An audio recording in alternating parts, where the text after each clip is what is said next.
Hello, and a very warm welcome to Dodger's Trips. I'm Dodger. Today you find me in Carr Lane in the Low Moor area of Bradford. Now, this road, was once part of the main route between Bradford and Huddersfield. And the old Packhorse Road used to come along here, and it would turn right at this point at the end of Carr Lane, and it would head up here, up Holly Hall Lane. You can just see the gates of the old Jacobean house up there on the right hand side. Now, the maps show that although it's wide here, it wasn't so wide at the top, so it wouldn't have been very good for a lot of heavy traffic that was travelling this main road. So in the 1820s it was decided to build a road up Storr Hill, and maybe that was the reason, so it could cope with the increasing traffic from the ironworks, from all the mills, everything travelling between the two cities. Now, this large stone building, which is now the premises of Pinelap, you can see cells, sheds and summer houses, that type of thing. The large stone building was formerly the Fleece Inn. Now, the hauliers would often take sustenance at the inn before attempting the steep climb up Storr Hill with the wagons and carts. And the inn used to have horses for hire for the extra horsepower that was needed to pull the heavy loads. Now, Storr Hill wasn't just a challenge back in the days for those wagon drivers, cart drivers. It's remained a challenge, even for the fittest of people. In some places at its steepest parts, it's actually a 1 in 3 gradient, so very, very steep. I remember when I was younger, and if I had to come this way, I would always have to sort of psych myself up. I would psych myself up to tackle the hill at a good pace and to do it in one go without stopping. But even as a younger person, fitter person, I would still be grabbing my breath, panting by the time I got to the top, and I would have to stop and just get my breath back. I read a book recently called Storr Hill Side, a book by Geoffrey Barker. It's available from Wyke Library if you're interested. And Geoffrey, he lived on Elizabeth Street, which is just a street off Storr Hill when we get towards the top. And he said Storr Hill was the best street in Wyke for sledging. And he lived here in the sort of 1920s, 1930s. He said they never had to worry about cars. He said they were so infrequent. And besides, if a car was coming up Storr Hill, the engines would give you plenty of warning as they struggled to climb the gradient. And even nowadays, I'm thinking of that week we've just had of snow and ice. I bet there's many a motorist who avoided Storr Hill during that week, even if it's part of the regular route to work or home. Now, on today's walk, we're heading from Storr Hill to Delph Hill, but it's a circular walk, so we'll be ending back where I started. But it's not a route as the crow flies. It's going to be a little bit around the houses, and I'll be using some pedestrian shortcuts, which on the map they're there, but in reality they might not be, so be prepared for a bit of improvisation of the route that I will actually end up walking. All will be revealed. I think I'm pretty safe to say that 99% of you will not have walked the entirety of the route that I'm going to be walking today, walked it or travelled it. I mean, as I say, I haven't. But I could 100% guarantee that you're going to find something out about Wyke that you don't know at this moment in time. What I can tell you is that there'll be lots of history, telling you something of the characters and the businesses. Pubs, long lost pubs of Wyke. So I've got plenty of history to tell, my head's full of it. I just hope I can remember it all. Just crisscrossing as we sort of, I can tell you the stories. I won't be doing that much walking on the go up the Storr Hill, but there's places where I'm going to stop and just tell you little bits about it. This large building here below Worsnip Buildings is called Cambridge House, or was known as Cambridge House to locals back in the day. And during the general strike in the 1920s, anybody who had more than an acre of land would invariably get some blackleg miners to come and dig a shaft down with a thought in mind that during the strike the price of coal is going to go through the roof. So they would dig their own little pit on their land to be able to sell this coal. And they did that at the back of Cambridge House. Now this building here, this was built in 1922 and it was opened for the Brethren, who were a Christian sect, and it remained a gospel hall for many, many years. In fact, well, I can remember it really. When I say recent, for me recent is anything up to 20 or 30 years ago. But I remember it operating as a gospel hall even in more recent times, as I say.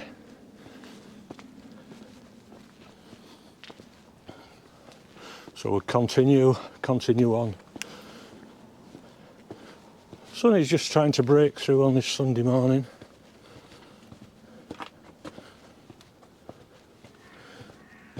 Number 1 Storr Hill, number 91 Storr Hill. This was the home of a famous ruffian, the Tough of Storr Hill, the hard man, one of the hard men in Wyke. His name was Walter Lighthauler. Now Walter, he was a bit of a wrong 'un. Wives didn't like their husbands sort of having anything to do with him, so he was the wrong type apparently. He spent too much time drinking and fighting. But Walter had a nickname, and that nickname was Bullet. So I don't know if that relates to guns or what, but in the book Storr Hill Side, Geoffrey says that nobody would dare say it to his face, let alone behind his back, that he was a ruffian, a compulsive liar, a thief. They just didn't do it. But with folklore, stories got out, stories got embellished, even from the stories that he would tell. Now Walter was a dog breeder and he bred dogs for ratting and poaching. In fact, his best dog was called Don't, or Don't, I'm not sure, Don't. And he used to say that he could let a dog out on a dark evening here on Storr Hill and he could guarantee that he would come back with a rabbit or a hare. It's been said that people who were living on Storr Hill were only within 150 yards of green fields, and all behind these buildings on Storr Hill, it was just, people kept poultry, the pigs further down, but yeah, pigs and poultry. A lot of people kept chickens. And on this other side of Storr Hill, behind this sort of row of houses, there was allotments as well. Now when the main road was built up Storr Hill, as I say, in the 1820s, there was only about a dozen houses on here. The majority of the stone-built houses that you can see were all constructed in the boom period between 1850 to 1900. And we'll learn more about that boom period in Wyke later on in the walk, if I remember. Now this property over here used to be a fish and chip shop for many years. Went through many hands, as they usually do, don't they, them businesses. I've got a photograph where it was known as Frank's. think he may have been the last owner of it, but that fish and chip shop at the top of Wyke, top of Storr Hill. What we're coming up, this little very grand large building here, behind the fish and chip shop, now K&K Insulations, textile fabrications and insulations. This is known to most people in Wyke as the old swimming baths. Now, I've got an old photograph of this being constructed in 1897, and it was constructed as a theatre and became known as Victoria Hall, because it was still within the reign of Queen Victoria at that time. So 1897, this was Victoria Hall, a theatre in Wyke. Now, I don't know very much about its life as a theatre, don't know anything about its life as a theatre, so if anyone's got any family stories or anything like that, please, anything that I'm telling you, or I may be asking quite a few questions of you, please let me know in the comments on YouTube. I'd love to know more about this, what sort of performances were put on at the theatre. I'm guessing maybe amateur dramatics, choirs, bands, brass bands maybe, and maybe it was just a general community hall as well, so a meeting place. Now in later time, I'll look at a map for 1922, this building is down as the public baths. So the swimming baths, which as I say most people know it as the old swimming baths. So 1922 it was in use as a swimming bath. When it actually opened as a bath, I'm not sure. Maybe in them days, because houses were built without bathrooms, maybe it was a public wash house too. Again, if anybody knows, please let me know. Now, when it was operating as a swimming pool, on the upper floor used to be a library. So that was Wyke Library, the home of Wyke Library as well. And I'm guessing it's stayed being a library until 1958, when the new library, the purpose-built library, was built on the land between Huddersfield Road and Woodside Road, just near to where the Wykewood care home is now. So we come to the top of Storr Hill.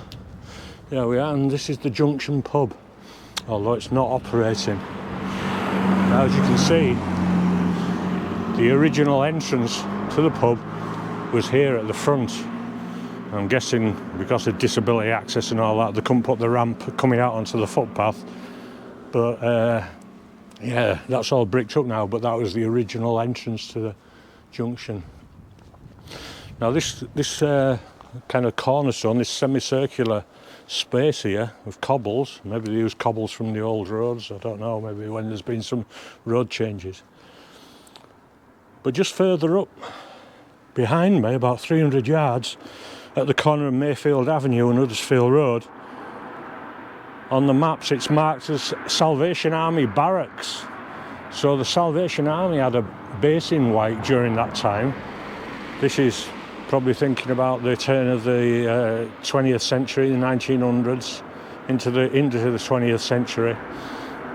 And it was grandly called barracks, but it was actually, you know, no more than like a wooden shed. And the Salvation Army in those days, even when I was a young, you know, in the 70s and that, going to pub for the first time, Salvation Army always used to come into the pubs with their collecting tins. So do they still do that these days? I don't know. You have to let me know.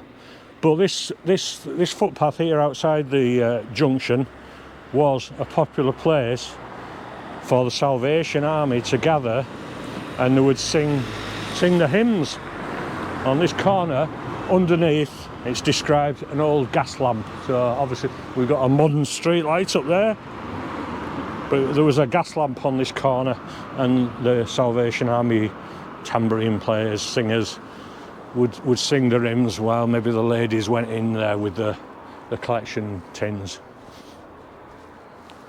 Across the road here, just got a story as well. Just remembered seeing the Crown pub here, known as the Crown Hotel, when it was first built It was built in 1865, 1866 and got its full licence in 1867. So I say it was known as the Crown Hotel.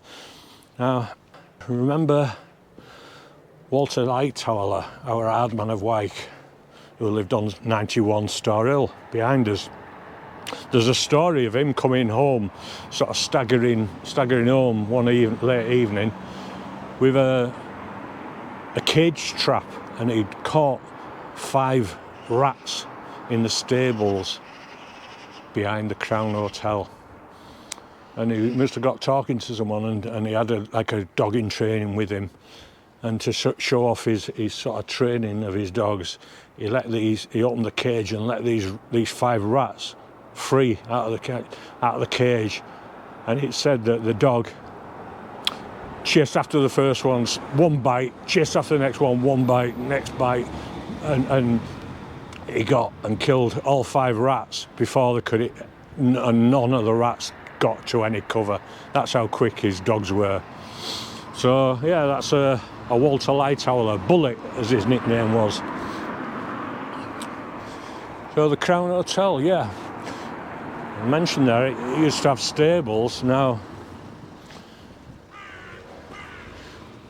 there used to be buildings that went right across the back here, right across.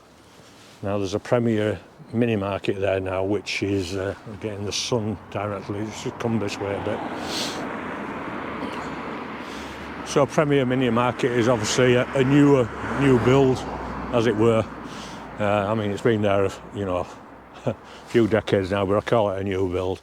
But the Crown Hotel, the buildings would extended across. I'm not sure exactly what they were, but this building here, I think it was closed for quite a number of years. Before that, it'd been Heads and Tails, ladies' hairdresser.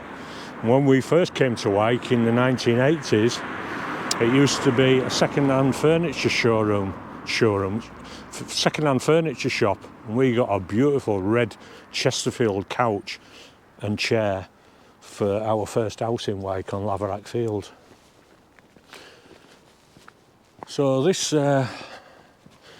behind here, we're going to go down this sort of back road. If I can just step down. Yeah, I can get down here. And where these houses are here is the position of the stables for the Crown Hotel. So yeah, where them 2 houses were there, or are, that's where the stables were. So we're taking a little back route here. Don't think I've ever walked down here. Now this is a very large house here, and a lot of the large houses in Wyke were, you had the builders who were building the houses in Wyke. They had their families' homes in these large houses. Looks like a bit graffiti wall going on there. Little ginnel, don't think I've ever noticed that. Yeah, between the houses. Right, so yeah, this very large house here. I mean, for years and years, I've always been fascinated by this house. Often wondered what it looked like inside, but never ever saw anyone coming and going. It hit the news, I think, last year or the year before, when it was discovered that there was a very large cannabis factory going on in there. Look at the ornate doorway, the stonework above the door. Someone did tell me that they thought it had been a care home once upon a time. I'm not sure if that's right. Maybe you can let me know that as well. Now this is High Fernley Road. It's one of them roads in Wyke that sort of breaks into two. It's interrupted by Main Road, and there's 2 parts to it. Behind me, Wilson Road, very long road. Now it's down there that Henry Birkby opened his brickworks. And if I remember, got a little story about Henry to tell you a little later on. So a lot of these streets in Wyke, it's very hard to imagine them, but a lot, and I found it in a lot of cases, that streets would often just be lined down one side with houses, the other side would just be fields. And, you know, we'll see some examples as we go along. I think this was one actually, this part of High Fernley Road. There was just this left-hand side was built up, and it's only sort of recent times, maybe the 50s, 60s, 70s, that houses have been built on the right-hand side of High Fernley Road. This building, I remember it was like a metal works. Did come there once, and it's been open until about the early 2000s. I do remember going there and ordering some at purpose made, and they were really good with it, really cheap as well. So yeah, these are obviously the older houses. That road's called Fernbank, although it is High Fernley. Now this, on the end of High Fernley, this part of High Fernley Road, there's a car sales place called F.A. Roper. I was chatting to one of the directors, Paul, recently, and I said, well, you know, I've been in Wyke for 40 years. I said, I just seem to always remember you being here. But then he told me the story of the business. He said F.A. Roper, they started, and they started in 1932, and they were based at the Crossroads in Girlington. And they actually moved to Wyke, to these premises, on the day of the 9/11 terror attacks in America.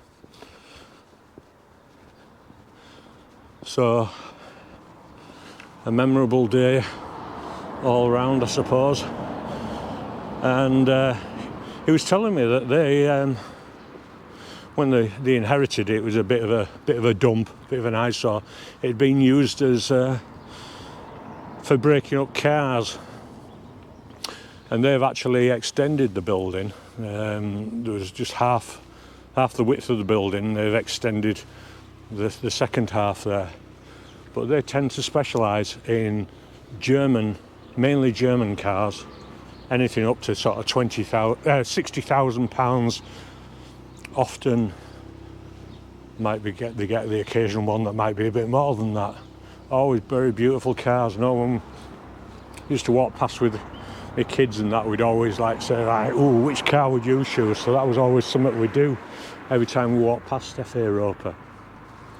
Paul kindly sent me a photograph of the building that he inherited, the state of it. So that's I'll put that up and you can see the comparison. Before the car breaking place, it had been a service station. It had been selling petrol. So maybe it was a garage for, you know, MOTs and all that kind of thing, as well as selling petrol. So there we go. Very nice cars. Well, what we'll do, we'll take the proper crossing here, this is Woodside Road, actually. I could just cross, but we'll go and do it properly. Yeah, sun's kind of breaking through, a bit of cloud cover. Yeah, I didn't need to do that, didn't need to come down here, but there we are. Across the road. So, yeah, the purpose-built Wyke Library was just in the grounds, just below the brim of this hill here on the left-hand side. And when Appleton Academy opened, when was that? In 2010, something like that, or maybe earlier. I think it's been open about 15 years.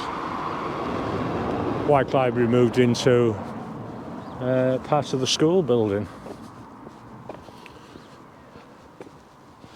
So, yeah, as I say, there's that interruption for Woodside Road, but High Fernley Road continues here.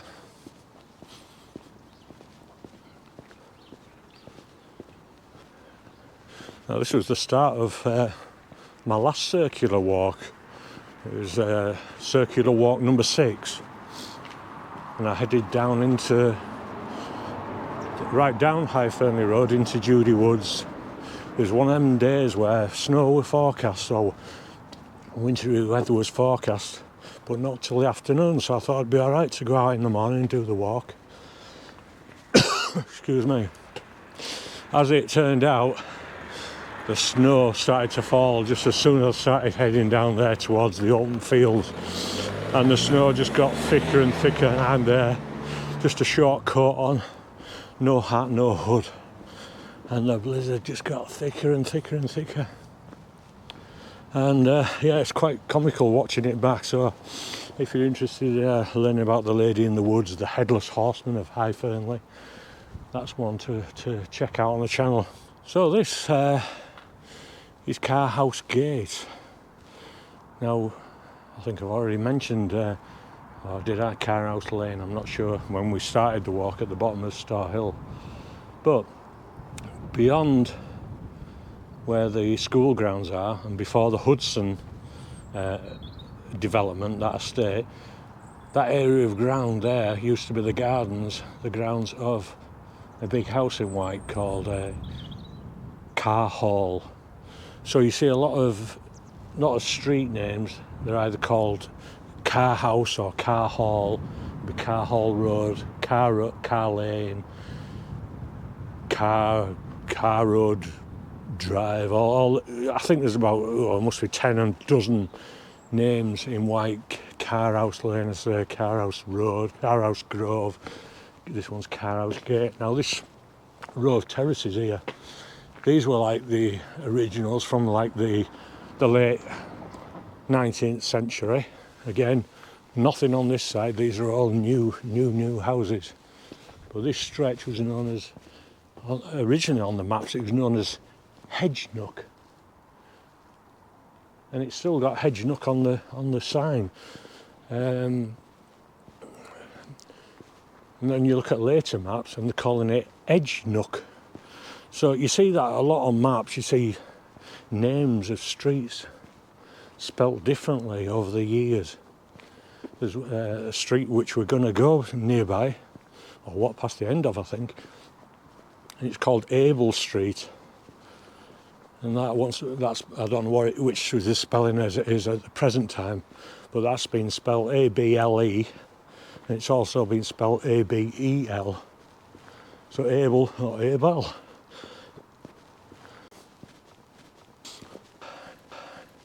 It's an unadopted road, one of many in Wyke.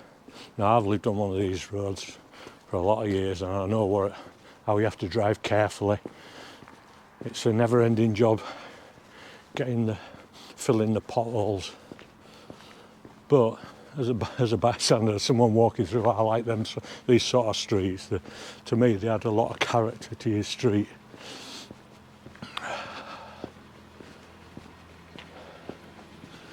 So they've got a very open outlook at the back of these houses on the left-hand side.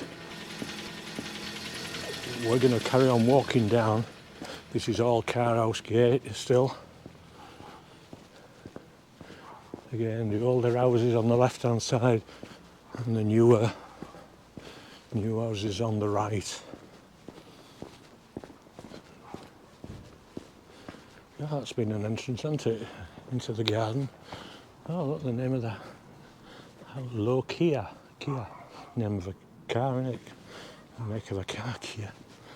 Kia. I wonder what Kia meant. Yeah, so we've been mentioning a lot of streets are called, or spelt, they're named after Carr Hall, and further up this road, hopefully, this is a bit where I don't know if I'm going to be able to get through, is Carr House. So there was Carr Hall and Carr House, two larger houses in Wyke. Now the spelling is C-A-R-R. And I thought, well, I wonder what car meant. You know, what's the meaning of car in the old English language? And apparently C-A-R-R is a word to describe sort of boggy, swampy land that's liable to be flooded. So that's where the word car came from. So although the streets aren't prone to flooding in Wyke. Maybe when the houses were built, the Carr house, maybe it was built on sort of boggy ground. And it's all hilly up and down here, so who knows? Might well have been the case. We've got older houses here on the right hand side as well now. Still on Carr House Gate.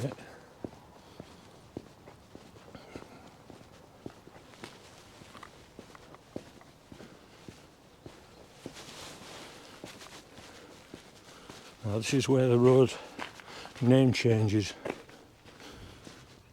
So coming up towards us is Carr House Lane, and this continues on as Carr House Lane now. Takes over from Carr House Gate behind us. Carr House Lane is like High Fernley. It's divided by Woodside Road. The lower half leads down to Huddersfield Road. It's a beautiful outlook. So we can see here, just on the left hand side, this is Carr House. So you can see it is quite a large building. It'd be interesting to know about the history of the occupants. Were they farmers? Landowners, no doubt.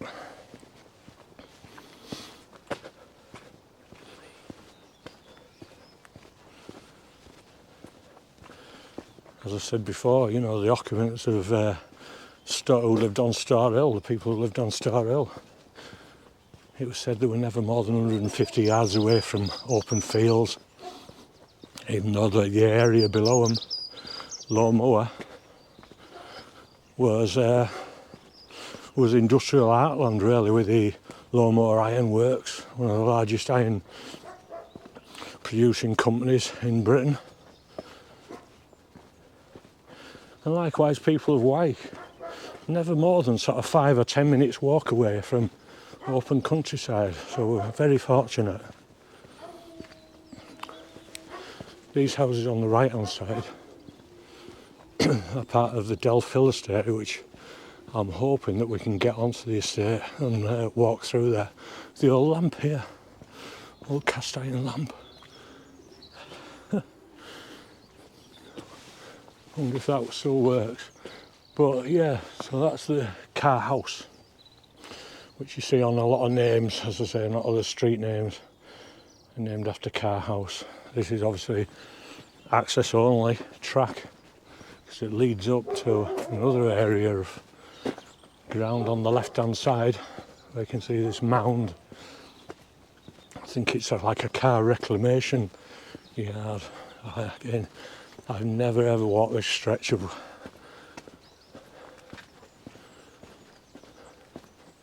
You can get onto the estate that way, so I can always come back if I can't get on further up.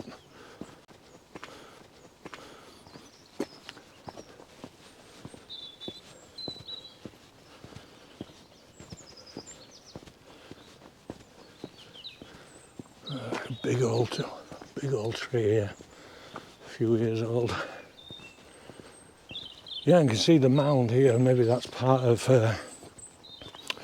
the workings I'll be telling you about.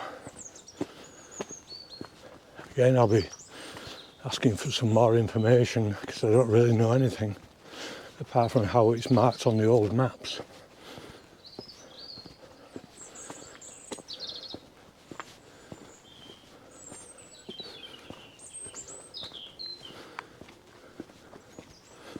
So this fence must be the boundary for the scrapyard, for want of a better description.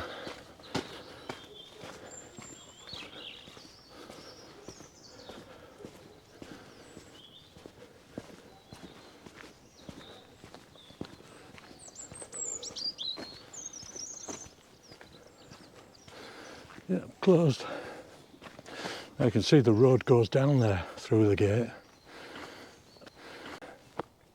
Now there's like a copse of trees in a circle here. Beyond that used to be a quarry for many years. Whether that's filled in now or not, maybe it was landfilled. But yeah, that was a quarry when you look at the old maps from the 19th century.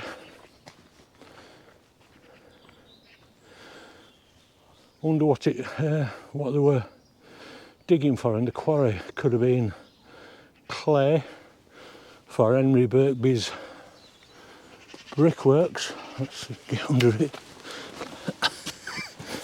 Oh,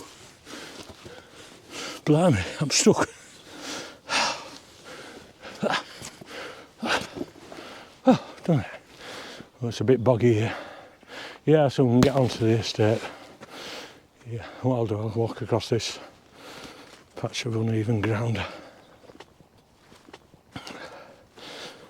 So yeah, I did the quarry.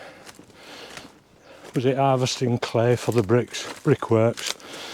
I know down Rawson Road there was a quarry because they had them sort of miniature railway system, cable railway, and they dug for clay down there. Now,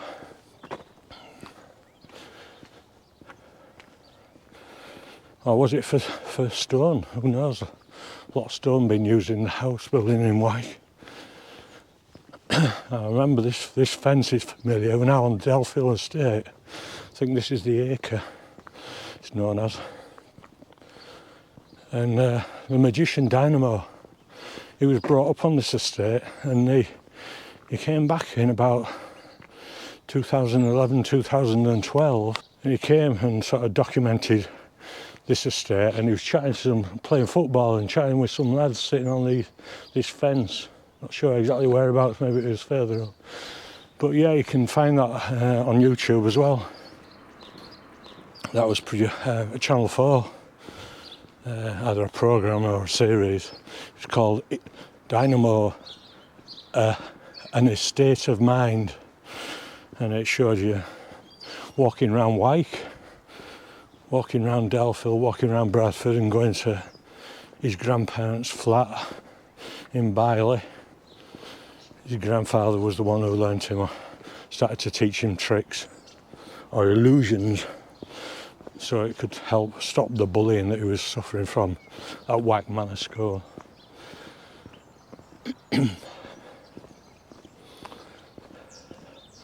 So we just mentioned Henry Birkby again there, and his brickworks. So he opened the brickworks in the 1850s. I'm not sure, it might have been 1850, but in the 1850s opened the quite substantial brickworks there on Rawson Road. Now Henry, Victorian gentleman, businessman, stories of him being quite hard-nosed, very blunt speaking. Yorkshire businessman. There we are, Victorian Yorkshire businessman. And so, there's a couple of stories I'll just relate to you. His name was Henry Birkby, and you see the name Birkby on quite a lot of bricks used to build walls and some houses in Wyke.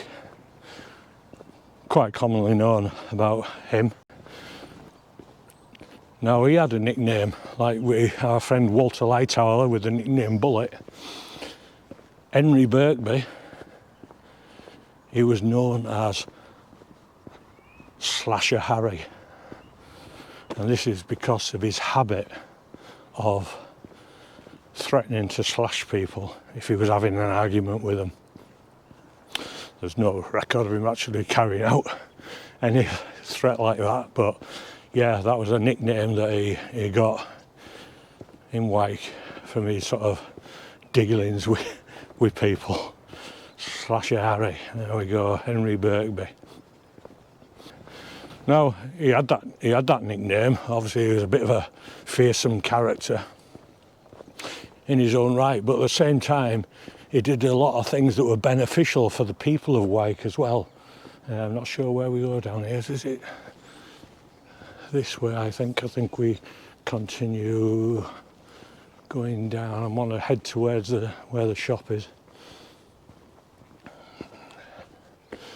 am I going to get... No, that's going to take me wrong way. Ah, there we are. Right, so over here, there's the shop. That was going to take me back onto Carr Lane, that little cut through.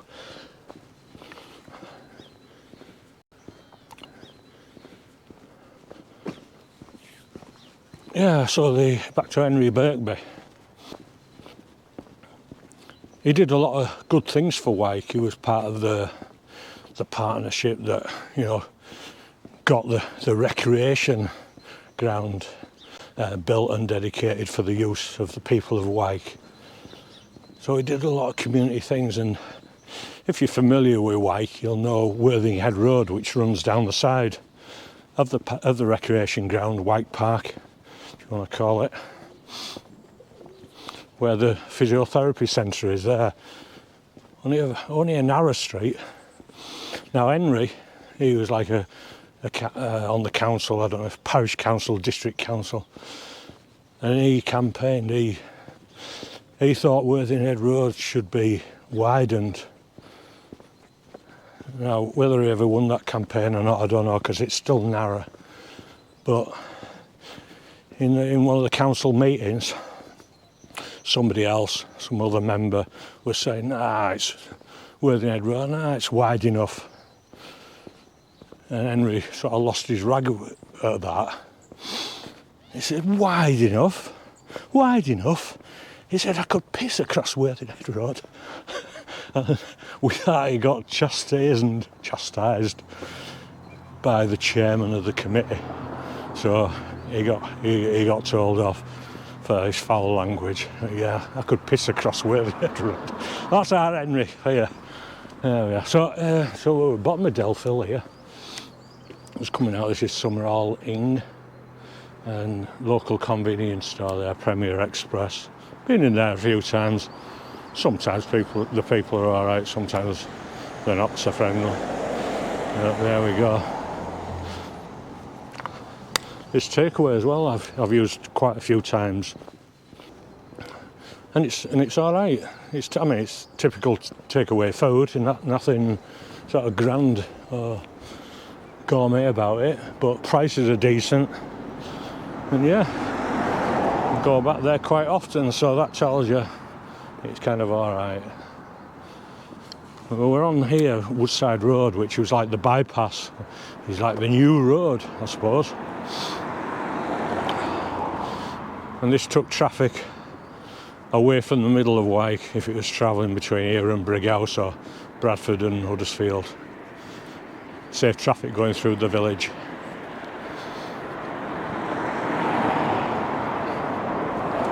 All these houses on the right hand side, all 20th century, late 20th century houses. I think Delph Hill Estate was built in the 1940s. And there's a story about one of the houses in Delph Hill on my Roydsall Dam video. So you might want to check that out. It's about one of the houses that overlooks the dam. It was a proper crossing. You can see this person will stop for us, I think, because I've got a camera on them. Anyway, thank you. So I'm going to carry on here along Woodside Road. So that's where Carr Lane, which we walked across the top of a few minutes ago by the countryside. And this, I said, it's divided by Woodside Road and continues down to Huddersfield Road. So that's the bottom half of Carr Lane.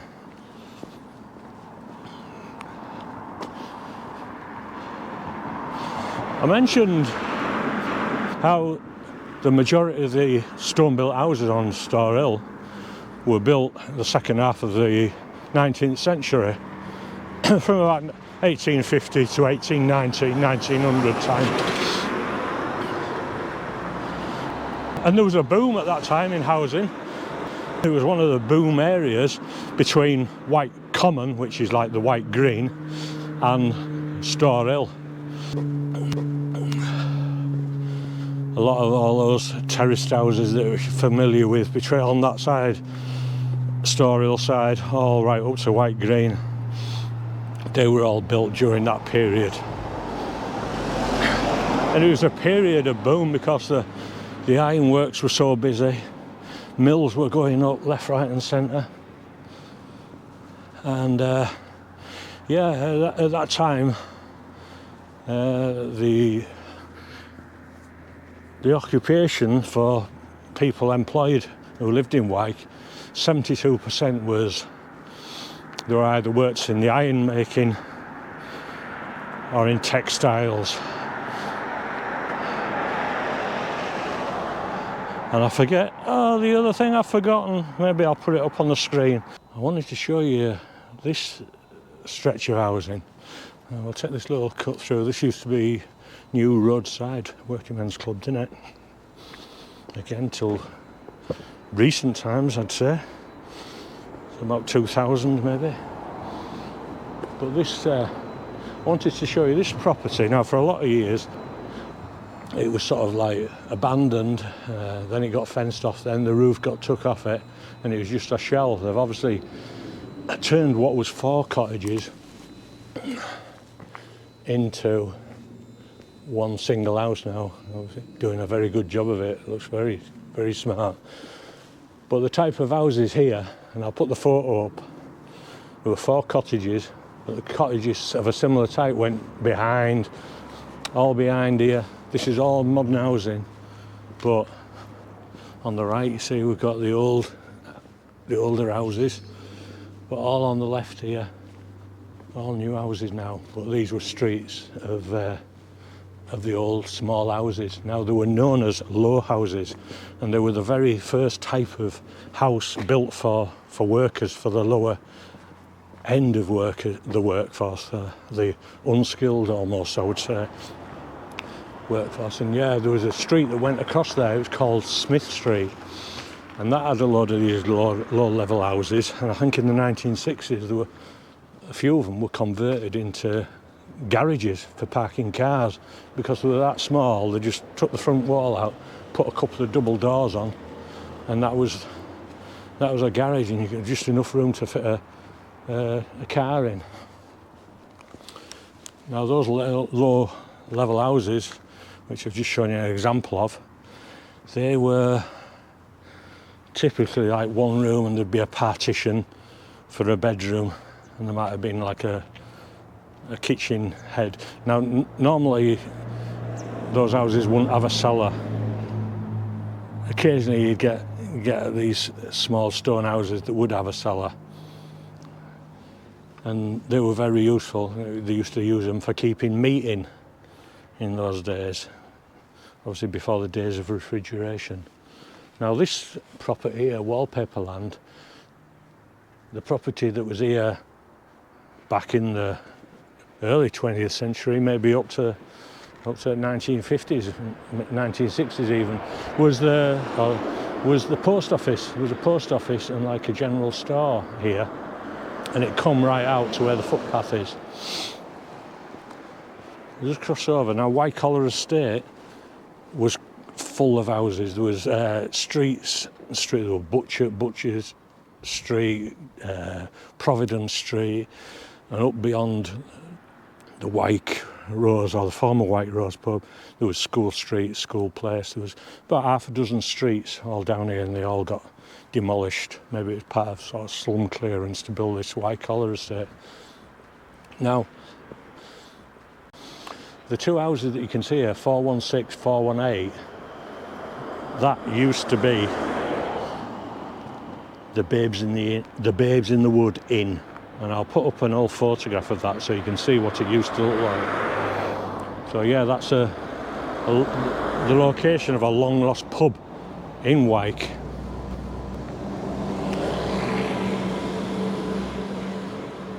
Now where you see where the bus is there, that's the end of Carr Lane, and the first 2 houses coming this way, numbers 396, 398, they again were a pub back in the day, back in the turn of the 20th century, known as the Quiet Woman. And it was a pub that was taken on in 1897, I think, by Hammond Bradford Brewery, who had their sort of base down Manchester Road. That's where the brewery was until the 1950s, 1955, I think.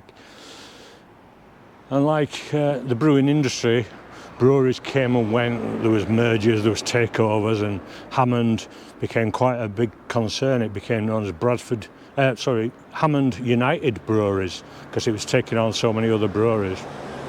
They even went as far as Tadcaster. I think they had one of the breweries in Tadcaster. Eventually, late 20th century, it all merged with Bass, and then Bass Charrington. But all along these roads, that's what I meant to tell you. So the houses behind, the low-level houses, they were like the first sort of attempt at building houses, en masse for the workforce. Now, these houses here, these are sort of the next stage up. So they had like an upstairs, they had an upstairs bedroom. Still no inside toilet. That won't to come till well into the 20th century. This was like the next grade up, so your better class of worker, maybe lower managers, got to live in these houses. And these are the same design as some that the Lowmoor Ironworks built in Lowmoor for workers there. So maybe these were built originally by the Lowmoor company for their iron workers. Over the road there you can just see where the old style stone roofed room there, that would have been like it would have been the toilet cum coal bunker. You can see part of the stonework there, the square, that would have been where the coal was tipped in. Yeah, so you come outside to the toilet, and often like with those level houses, sometimes the toilets were in a small yard at the front or the back. But often as well, the toilets were actually built on the end of a block of a row of houses, and you would be designated a certain toilet, and sometimes there weren't enough toilets for the houses, and a couple of houses might have to share one toilet, for example. All along here, I mean, you think Wyke's pretty good, we're well set for shops, but back in the early 20th century, right up I suppose until the 60s, when supermarkets started to come in, every block of houses, there was like businesses. I think there was 3 businesses here. There was a butcher in the middle. I remember it as a newsagent before it converted into a house. I did sort of read up what the different businesses were, but they were so numerous, and the businesses changed down the years. Now I'm not going to, hopefully don't disturb anyone, but this is Storr Street. We just get to see an example of those low houses. So there we are, you can see, so you can imagine excuse me, how small they were and how they could be converted into a garage. But there's a row of 3 or 4 houses there in that section. So back onto Huddersfield Road. I say Huddersfield Road, but back before there was any houses apart from the big one on the end of Carr Lane, before all those houses were built further down towards the beginning of Wyke.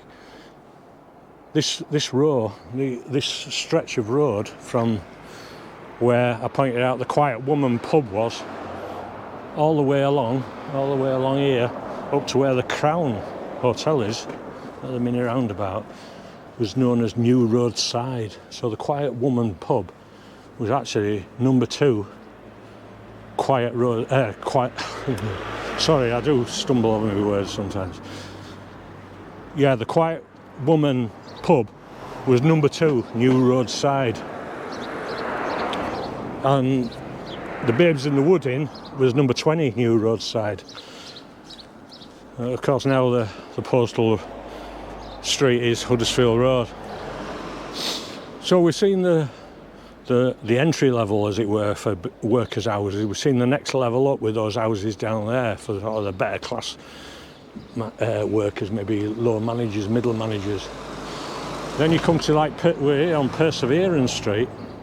Again, this is a street where they only built on one side of the road. It curves all the way along. So I mean, they built plenty of houses, and there was something here. I'll tell you about this in a minute. There's the old Co-op building there, the Co-op shop. That was like the supermarket in the day. And yeah, Perseverance Street, so it stretches all the way around, and beyond this Co-op building there's all bungalows, like new buildings. On there it was just full of allotments. And this was like the next step up in the quality of housing for the working class. Still no inside toilet. Even later on, when they built houses with toilets within the building, you still couldn't access it from the house. You had to step outside and go and open an exterior door to step into like a little cubby hole, and that was your toilet. So you still were going outside to use the toilet. So I mentioned, we walked past it now. This was the former Wyke Road. Before that, for more years than that, it was the new inn. And there was School Street, went down there. Just backtrack a bit. Where that wheelie bin is there, number 68. Down there, before all these buildings, there was School Street, and just here there's still a sign for School Place. That was another street that went right down. Now, for a long time I thought School Street, School Place, did it relate to Carr Lane School, which is at the bottom where we started the walk. But no, behind me on this plot of land used to be quite a large chapel. I think it held about 300 people, and it was a Wesleyan chapel, and they had a school in there, so kids would attend school, not Sunday school but a regular school. Later maps designate it as a Methodist church, so maybe the Wesleyans moved out and Methodists took it on. But yeah, that entire plot there was the frontage of the Wesleyan chapel. So going along here, there's quite a number of businesses still on this stretch, and there was back in the day. This Cheeky Monkey sandwich bar used to be a milliner's, for example. And what's now B&B News used to be the greengrocer. Again, more recent times, I remember this corner, what's a house now, it was a ladies' hairdressers for a long time. So I did read what type of businesses were sort of all along here. But yeah, you think Wyke is good for shops now. Back in the day, like anywhere else, there were shops, not just one on every corner, there'd be like 2 or 3 on every stretch of block of buildings. This, I remember it as a video shop. I'm not sure if it's here or there next door. It was Barbers for a long time before that. It used to be known as Clipper and Comb, I think, once upon a time. A fella called Tom Jagger used to own it before the First World War and between the wars. I think he had it for about 30 years. And we're back at the Junction Inn. Back to the corner where the Salvation Army used to sing the hymns. Now over the road here, just there at the side of the swimming baths, that's Elizabeth Street. And the bloke who wrote the book, Storr Hill, he lived down there. I think his uncle built a pair of semi-detached terraced houses. Bought the land and built the houses himself. But there used to be a stretch of 6 back-to-back houses that faced onto Elizabeth Street, and 6 back-to-back houses that faced in the direction these houses here. This is Barraclough Square. So Barraclough Square was the 6 houses facing in to the square, and then there was another set of 12 houses, 6 on either side. So 6 facing in, facing that block, 6 facing onto this road. You can still see the cobbles, stone there. Yeah, and so this was Barraclough Square back in the day, rows of 6. 6 back-to-back houses, 6 back-to-back houses, 6 back-to-back houses. I say the Barraclough Square, so it's obviously named after the builder of the houses, and maybe, as I say, the builders lived in grand houses then, and he's described as living in a grand house, so I wonder if this was the home of Barraclough, or was it the old former care home, the cannabis farm of more recent times. But yeah, even on the end here, although there was only 6 houses going down on either side, on the end of each block, at the end of where the 6 faced onto this cobblestone, there was two shops. One was a pork butcher, it said pork butcher and confectioner, so that's you used to get a strange mixture of businesses in them days, like the butcher and a sweet shop all combined in one, and then the other was called a confectioner as well, or a newsagent, I'm not sure.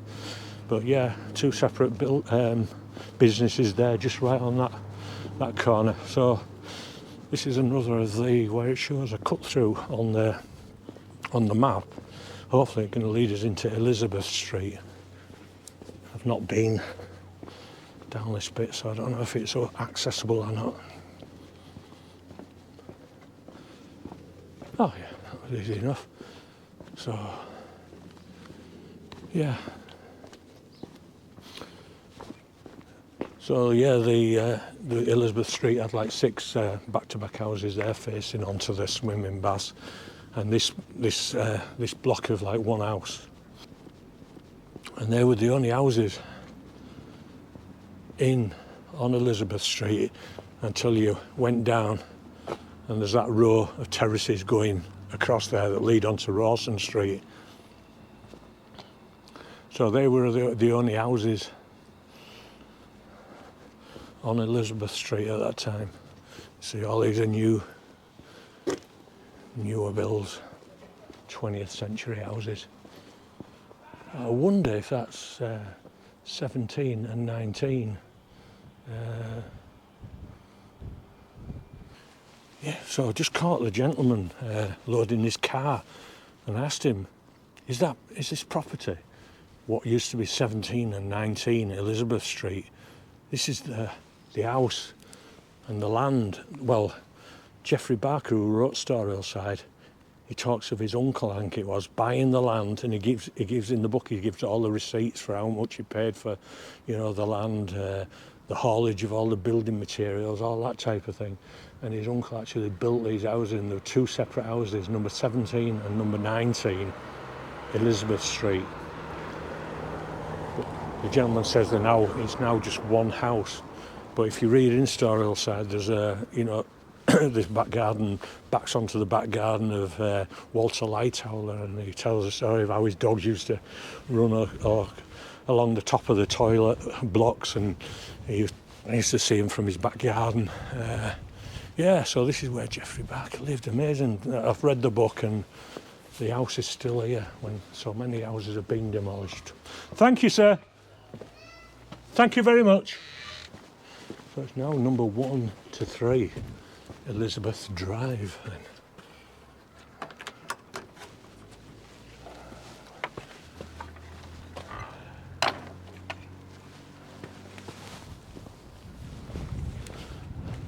Oh, it's great. It's great when you get chatting to people and they're helpful like that. So we're going to continue down Elizabeth Street. So this was all fields. This was full of hen runs. In them days, people did a lot of fancying. They were fanciers.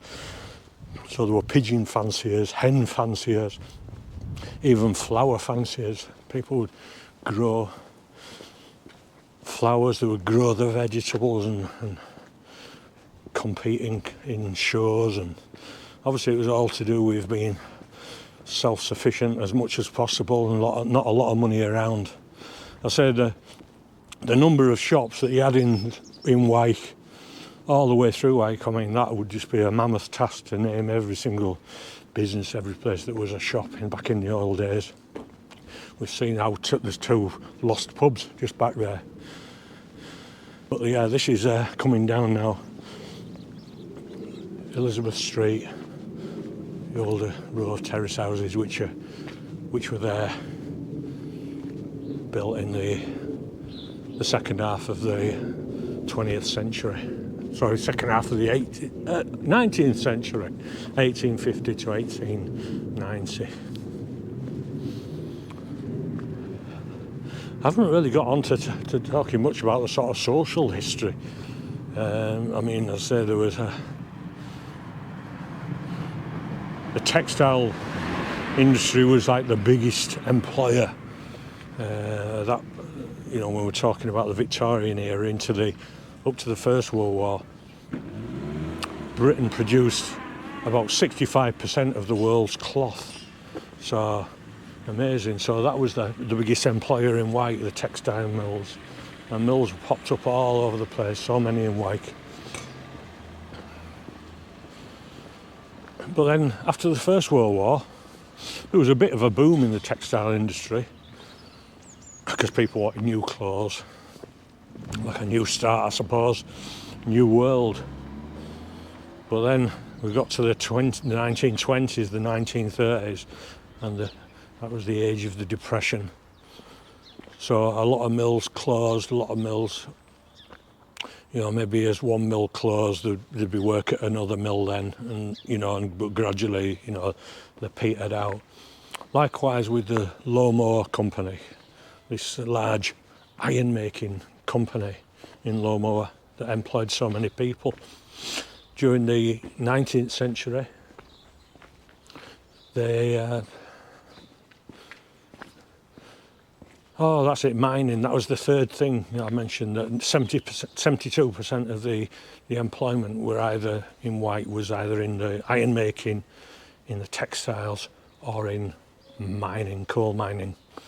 That's the third thing that I forgot.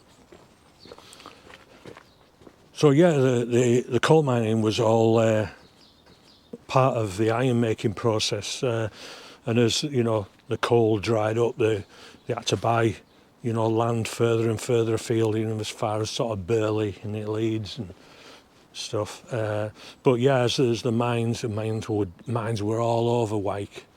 We're in Rawson Street here now. So we'll carry on another unmade road again. All the houses on the left like these sort of late 19th century terraced houses. On the right hand side, all sort of new builds. And where was I forgotten? Oh, what was I on about? Yeah, so as the sort of the seams, you know, ran out, they had to sort of buy land further and further afield. I mean, Wyke is covered in old pit shafts, and in those days, in the 19th century, the people would live and work in close proximity. I mean, I hope you can hear me over the dogs. But in them days, people usually lived within a couple of miles of the workplace because there was no public transport. And then as these sort of coal mines stretched further and further from Wyke, there was a need for housing for the workforce as well. Now, it wasn't until 1892 that the steam trams arrived in Wyke, and 10 years later, in 1902, the first electric trams. And the terminus in Wyke was where the old middle school is, the board school, as they used to call it in the Edwardian times. At the beginning of Towngate there, where Huddersfield Road and Towngate meet, that was the tram terminus. So yeah, we're on Rawson Street. What I like as well, you know, when you see these old properties, you see glimpses of the past like this. There was a business, I don't know if it was here, if it was maybe a block further down that's been closed, that's been demolished. But yeah, an old entranceway here, look, old doorway. Maybe these were the shop windows. But yeah, so I just lose my train of thought, don't I? Get distracted so easily. Yeah, so the electric trams came to Wyke in 1902, and with that, with the increase availability of public transport, people, you know, when we're able to look further afield for the work, not only the work but also the leisure time, what leisure time they might have at those, that, you know, as it got into the 20th century, maybe pre-war or after the war, they were able to travel to dance halls, to theatres and to cinemas other than what they had in Wyke. So, and also for the shopping as well, the big department stores in Bradford, yeah, they could get all their daily needs, and that's what people did before the days of refrigeration. Nobody had a fridge, freezer. You went out and bought your shopping, you know, from the local shop every day, every other day. There's not really no need for refrigeration as such. So yeah, the public transport, you know, came to Wyke in a big way in the beginning of the 20th century. And then of course there was the trolley buses would take over, wouldn't they, from trams. But yeah, the whole dynamics, and then with the sort of slum clearances from the city centre and the inner city, people, the trend was, as it is now, kind of move further and further from the city, although there is a move into to have people living in the city centre again, but generally speaking the trend is that people move out to the suburbs, move from the big city to maybe somewhere a little bit more rural, like Wyke certainly was rural in them days. Even now we got the enjoyment of fields and woods close by. But that's it. I hope you have, as I say, I hope you've learnt something new today. I'm pretty sure you will have done. I'd like to say thanks very much for joining me. I've got the sun behind me. Let's just turn this way. Yeah, thanks very much for joining me. I'm back here now at the location of what was Carr Lane School, and more recent times Storr's sausage roll factory, pork pie sausage roll factory. So we'll leave it there. So thank you very much for joining, and if you enjoy the Wyke history videos, take a look at my channel, see what else there is on there. Yeah, but thank you for joining me. If you like it, please hit the like button and subscribe if you're not already subscribed. Thanks very much, and I'll see you wherever the next trip takes us. Okay, until then, Dodger out.